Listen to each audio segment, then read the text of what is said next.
At that point I had 10 years of sobriety. There's no way addiction's going to come back and get me. That fucker took me down and it took everything away from me within 3 months. You guys, it's Steven's 6-year sober birthday today. And I'm gonna surprise him. Let's go. What? Happy birthday to What? 6 years sober I know, today. isn't that crazy? Oh.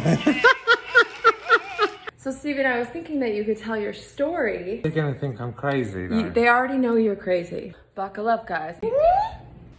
I'm 6 years sober today, which is amazing.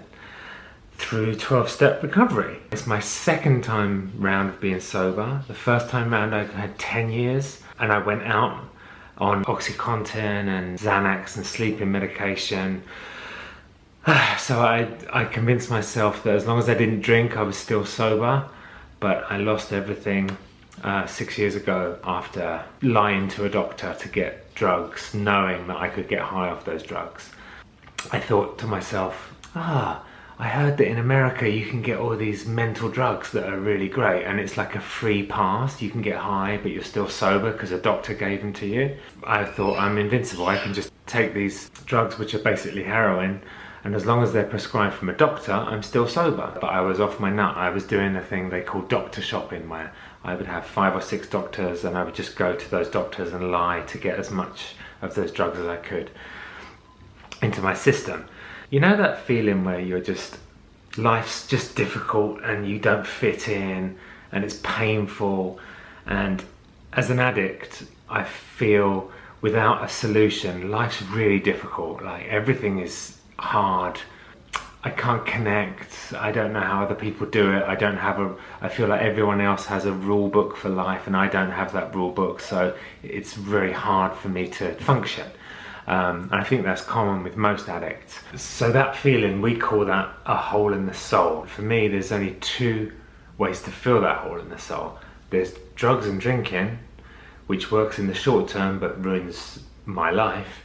And then the second solution to the hole in the soul is a program of recovery. The 12-step program of recovery does the same job for me. I had tried for years to stop drinking and taking drugs. All the drugs I did them, and I did them to excess. So I knew I had a problem probably about 5 years before I stopped the first time around. I realized, because I was in the music business, I was producing records, I was successfully doing that. I didn't have a normal structure in my life, so I could go and get drunk and high, and I could even work drunk and high and it was fine. As long as I was making records that were doing well, I could turn up to the studio in any state, and I was working high a lot and constantly drinking, and all my friends at that time were also doing that, and we were making records together, and I was like, I can't be an alcoholic or a drug addict because everyone else is doing the same thing, so I'm no different. I realised looking back I was different, because when they all stopped I didn't. I carried on until I lost consciousness, and when they all went home I would secretly try to get oblivion from drinking and drugs. So I never really used and drank like they did, but I convinced myself I was fine. I started to get panic attacks. I'd never had one before and I thought I was dying. I felt like the world was caving in on me. I didn't know what was happening, and I ended up walking, thinking I've lost my mind. I've gone crazy. That's what's happened to me. That's just what my life's going to be like now. I'm going to live as a crazy person. So I got into a taxi. I said, take me to the emergency room. I was in the emergency room just like this, just rocking back and forward like a proper psychopath. And the doctor came out and he said, get him into his own room because he can't be around this, he's going crazy. They put me into the kids ward in a little playpen with all Sesame Street creatures around me. That really happened, I didn't make that up. I was in the children's ward, that's where they put me to isolate me. And I was looking at Elmo and the Cookie Monster on this little chair going, okay, that's my life now. I'm just gonna live amongst the children's toys and gonna be like one of those people you see on the TV that have gone mental. So anyway, the doctor comes in, I told him all my symptoms, I thought I was going to die, everything was making me super anxious. He said, how much do you drink and how much drugs do you take? And I, in my head, thought I can't let him know the real amount, so I halved it. And he was like, oh wow, you need to, this is the half that I told him. He was like, you need to stop drinking and taking drugs because this is really bad. He gave me a pill to settle me down. The next day, I started to have these incredible panic attacks again. It's just all set in the fear, the anxiety. I'd never had one of these before. I'm like, I'm losing it again. This is it. I've lost my mind. I had a drink and it went away, the feeling. So I was like, oh, wow. As long as I'm drinking all the time, this feeling won't affect me. So that's when I made the decision, I'm just going to drink all the time, constantly, because that's how I keep this feeling away. I went to see a psychiatrist. He said to me, you need to stop drinking because you're an alcoholic. And I was so offended. I was like, how dare you call me an alcoholic? I know people that drink more than me. I didn't. And that's the first time I'd heard that word. And I think a seed was sown in my head then. So he goes, don't drink with these sedatives. And in my mind, I'm like, drink with these sedatives. And I did that. And I lost maybe two or 3 months on that bender. When I'd left for London, I was with one girlfriend. When I got back to London, I'd moved in with someone else. Don't remember how it happened. I'd literally moved house. I don't remember it.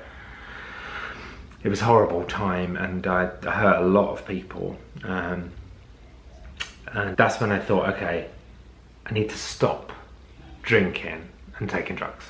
So I tried to. I called up the Alcoholics Anonymous hotline and I said, I need help. Someone came to get me. He took me to a meeting, my first meeting ever, and a guy got up and he told his story.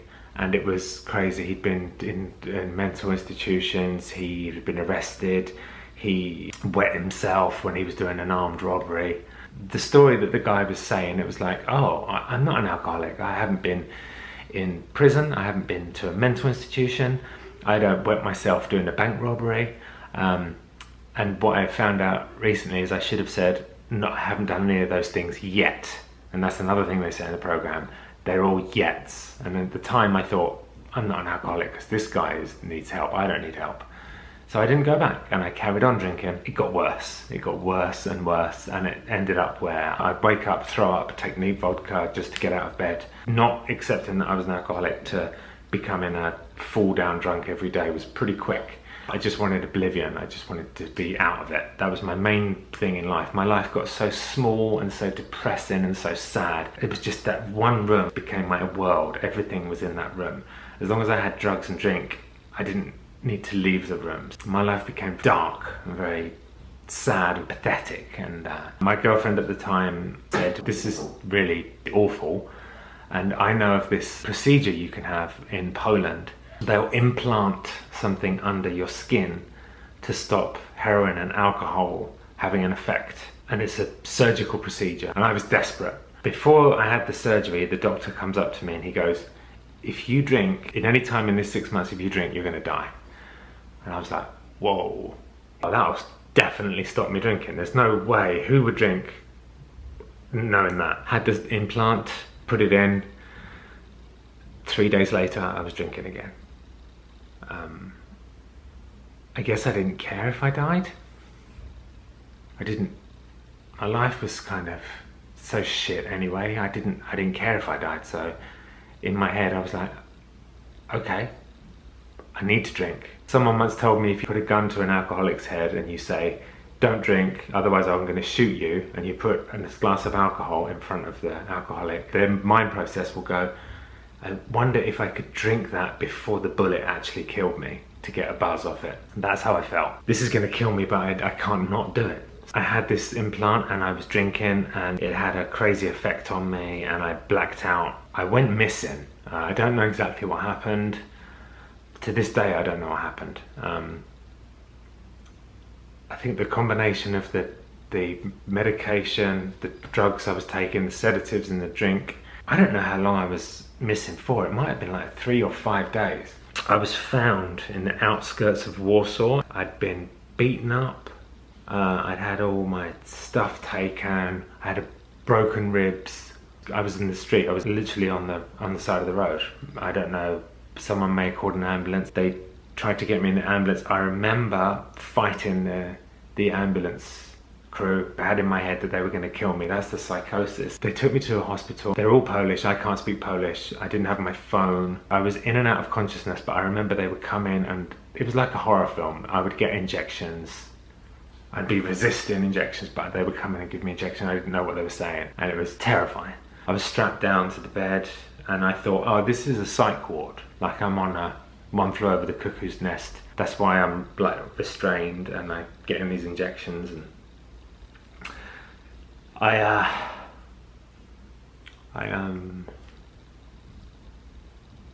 that's crazy. I haven't thought about that for a while. I found out after that it was just an alcohol ward. It was just drunks like me. The guy next to me died while I was there. But they were just drunks and I was a drunk, so we should have been together, but I didn't know that at the time. My ex-wife found me in this hospital and she came to see me and she said, I've spoken to your mum and dad and they've paid for you to go to rehab. Now my mum and dad, they're not rich and there was a huge amount of money for them to pay. My ex was clever. She goes, if you don't go, they won't get the money back. I was like, oh no, they can't. It's so expensive and they don't have that kind of money. And so I have to go to rehab, I guess. That journey from the Polish hospital to rehab in Kent, the whole journey was like, how long till I can drink and use drugs again? Because I don't want to stop forever. That's crazy. I just want to stop enough that people will get off my back and let me carry on drinking. I got into rehab and for some reason when I was in that rehab I thought, after I'd had about a week clean, I thought I don't want to live like that anymore. I realised how much I'd hurt people, how sad and horrible and dark and depressing my life was, and I had a little bit of willingness to not live like that anymore. That's all I had. I was like, okay, I'm gonna try to take suggestion. That helped me to get the concepts of being sober and the concepts of the 12-step recovery process that I still try to live by today. So in rehab I learned about the 12 steps. They're a bit confusing to look at on your own, so you need someone to take you through them, and that person's called a sponsor. And they kept saying to me in rehab, get a sponsor. When you get out, get a sponsor. When you get out, get a sponsor. And that stuck with me. That's the only thing that stuck with me for 2 or 3 weeks in rehab. I came out of there, went back to London, and I was like, I'm gonna get high again and drink again. That's what I'm gonna do. Back in my hometown, I'm gonna do that. That's what I do. I went out to go and do that, and something in my head just went, just do that sponsor thing. So I was like, okay, maybe I'll try that. Instead of just going straight back to that horrible life, I'll just try that one thing that they told me that I still remember. So instead of going this way, I went that way and went to a meeting. I met a guy there called John, who was a plumber. We couldn't have been more different. He'd been a homeless drunk on the street and he said he'd been sober for 10 years. I didn't believe him. I was like, no one's, you haven't had anything for 10 years? That's crazy, come on. So I said to him, I need help. And that was crucial, so asking for help. I said, I need help. I'm about to use and drink again. I've just got out of rehab. Can you help me? And he said to me, I'll never forget, he said, you never have to drink or use again and you can have life beyond your wildest dreams. And I thought, that sounds cheesy. I don't think that's true. But I'm gonna take suggestion. That one thing just kept coming back, take suggestion. He said, we'll meet every Wednesday and I'll take you through these 12 steps. He took me through what's called the Big Book of Alcoholics Anonymous. Here it is. We read it and we did the 12 steps. Somewhere in that process, the urge to drink and use left. I can't explain it, but it says in the book that it will go, and it did. But not just that, the fear lifted from me as well. Fear of life, just life was so terrifying when I was using. But through those steps, the fear just gradually just lifted and things just got a little bit easier. And life became a little bit less scary.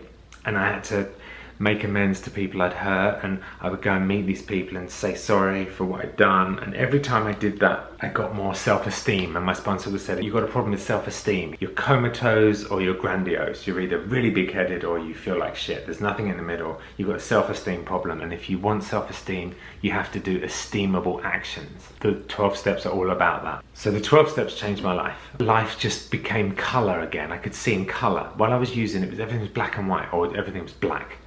But when I got sober, colour came back, and you know, not every day was a skipping the roses day, but it was like a roller coaster. Being sober was exciting. It was a roller coaster of emotion. It wasn't all good, it wasn't all bad, but it was real life, and I was really doing it. I was really doing real life, and it was a buzz, and I fucking loved it. And that thing he said about having life beyond your wildest dreams, it happened. He was right. I just put one foot in front of the other.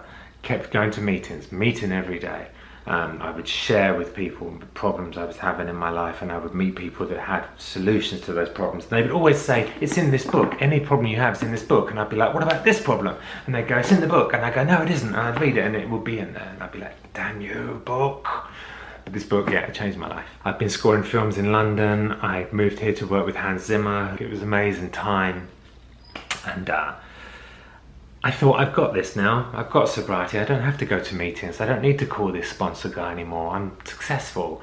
I'm doing these amazing things in Hollywood. And, you know, this is my solution now. My solution now is, you know, success, money, relationships. So I started to get high off those things rather than the program. I met Laura, and that was like, okay, my life is perfect now. I met the love of my life.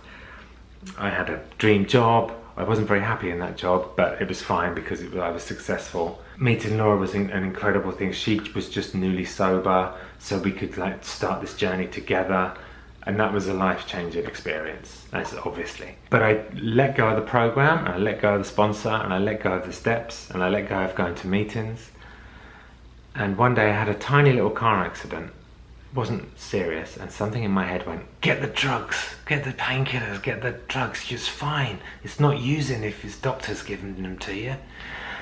And I was like, oh yeah, you can get great drugs in America, and I'm still sober if I have these drugs, because the doctor prescribed it. So I went to a doctor, and like a train, the addiction came back, like it was back. They say that when you're not using, your addiction is just doing press-ups, push-ups in the corner, just getting more strength, more strength, more strength, and then the minute you let your guard down, it's way bigger. And I didn't believe that. At that point, I had 10 years of sobriety. There's no way addiction is going to come back and get me. That fucker took me down, and it took everything away from me within 3 months. Everything. I was probably using the drugs as prescribed by the doctor for less than a day before I was off and running. I didn't care about anything. The drugs became the top thing in my priority list. I didn't care about myself. I didn't care about Laura. I didn't care about my job. I didn't care about my family. The using and the drugs became my most important thing, which is what happens to addicts. If you're using, the drugs are the most important thing. And we can't help it. Our brain is wired differently from other people. Laura did a great video about it, which you guys can watch. We're wired differently. If we use, the drugs or the alcohol become our main priority in life.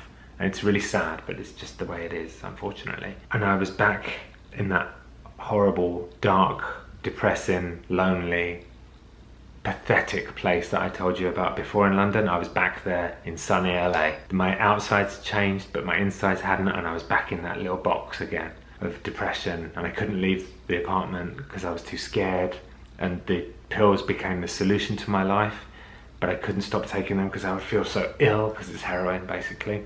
One day, I can't explain what happened. I just got like a bolt from the sky, or the God shot or whatever, that said, you've got to stop taking the drugs. They're going to take everything from you. I took all the tablets and I threw them down the toilet, which is bad for fish, apparently. I didn't realise that you can die if you stop taking Xanax cold turkey, and I was doing a lot of Xanax. And the painkillers are heroin, so it's heroin withdrawal and Xanax withdrawal together are horrendous. I remember trying to sleep and I could just see these dark clouds approaching, just dark clouds approaching me. And I just said to Laura, I'm scared. I think I'm gonna die, because I thought that's what the clouds were. But when the clouds got over me, I had a seizure. Laura took me to the emergency room. I had another seizure on the bed, and I don't know if I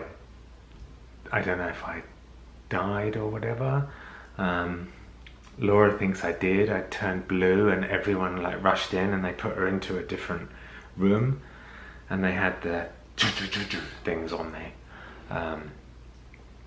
So that's pretty intense. Again, that's in Laura's book. She explains her, because I don't remember that, because I was obviously out of it, but Laura goes into that in her book. They got me back, and Laura said, you've got to go into rehab. So again, I found myself with nothing. Laura had left. Obviously, she said, I can't deal with this. She was sober, so I was putting her sobriety at risk because I was using around her, and she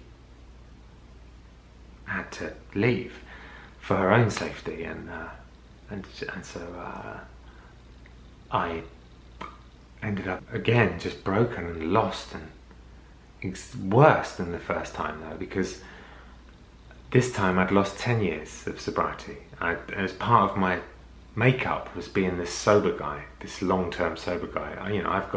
Stephen's got 10 years sober. It was part of me and I was proud of it. And although I hadn't drank, I'd lost my sobriety because I was using a mind-altering substance, and it ended up taking everything. It was the physical side was worse, the emotional side was worse, the shame was worse. I thought, I can't go back to meetings. So I thought, how am I going to get sober again? This book came back, the 12 steps, the big book, Alcoholics Anonymous.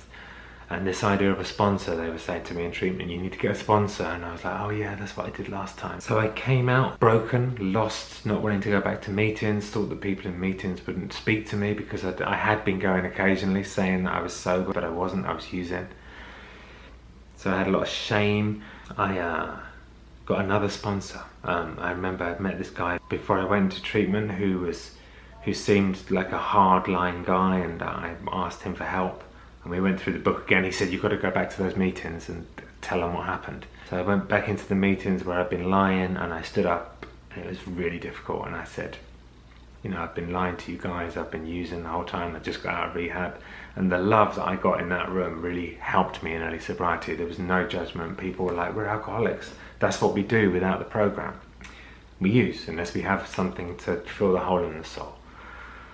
I went through the steps again with the new sponsor, and gradually my life started getting good again. The first incredible thing that happened was Laura came back after a few months of me doing the program, and rather than saying I'm sorry, acting differently, so she could see that I was trying to change and trying to do my best. And my family, I put them through hell. They were on the other side of the world having to deal with all this. That the relationship started, all the relationships started to heal. I realized that the place where I was working wasn't making me happy. I wasn't fulfilled.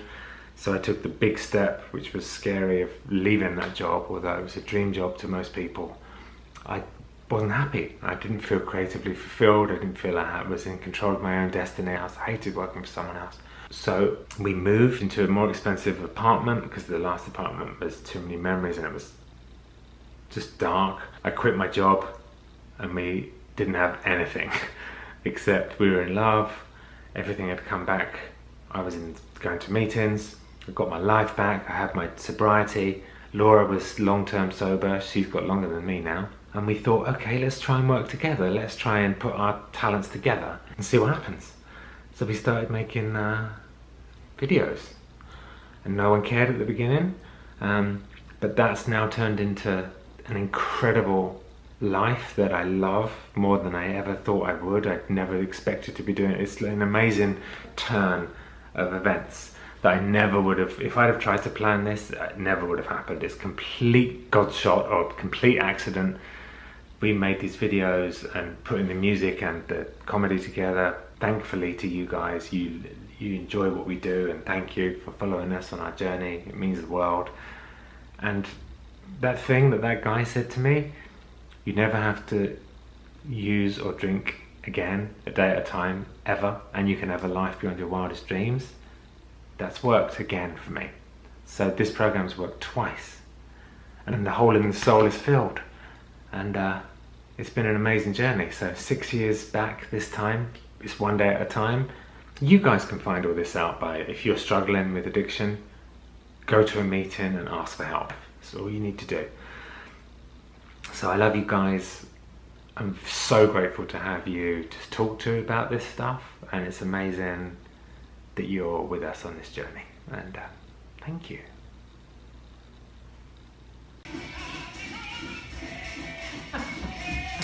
What's this? Happy? Can you say happy sober birthday to Dada?